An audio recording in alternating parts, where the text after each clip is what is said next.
Here's what nobody in the media is telling you about the current Israel-Gaza war. The war is over. Israel's won the war.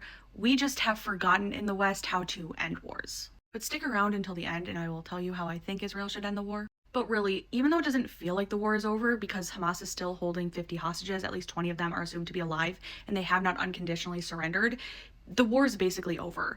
Jonathan Schanzer, the executive director of Foundation for Defense of Democracy, spoke on a podcast recently about how he was speaking with IDF officials about what is left in their target bank. What do they still want to strike in order to achieve a victory? Apparently, there's only 3 targets left, and nobody's ever heard of these guys. There's not really any more terrorist infrastructure to take out. There's not really any Hamas leadership to speak of that has some immense amount of power in the Gaza Strip. Hamas can ambush IDF sites or aid distribution locations in the Gaza Strip, but they don't have any power left. And this episode of School of War kind of talks about how Western countries have kind of forgot how to end wars, mostly because the Middle Eastern enemies that we've fought over the last 30 years don't surrender. But like Hezbollah never surrendered to Israel in this latest war, Israel clearly won. The Islamic regime in Iran clearly never surrendered to Israel, Israel clearly won. Al-Qaeda and the Taliban never surrendered to the United States in the global war on terror. We clearly beat them though.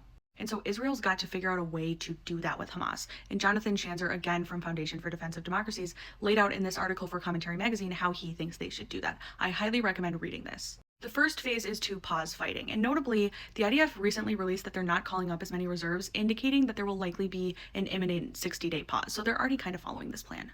Being that there's not really anything left to strike, there's no reason to continue calling up thousands of troops to put them in harm's way if there's not really a material difference to be made by fighting. The next thing Schanzer says that Israel should do is flood Gaza with aid.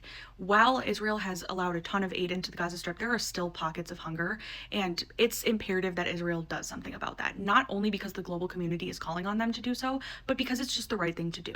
That's one of the things that makes Israel better than its enemies, is that it actually does abide by the laws of armed combat. And so ensuring that an overflow of aid goes in to make sure that there are not starving pockets of Gazans will do a lot. And again, not just on a PR front. Starving civilians does not do anything to advance Israel's cause. And again, they're already doing this too. The third thing Israel should do is not allow any materials to rebuild Gaza to go back in until all of the hostages are returned and the remaining Hamas fighters leave the strip.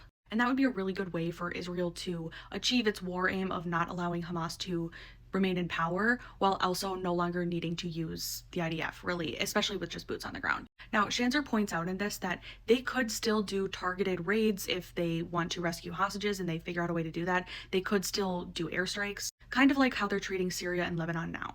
But Schanzer believes, and I agree, that this is probably the best way for Israel to maintain its objective in Gaza without having to continue fighting. But comment below, what are your thoughts? Do you think that this is a good idea?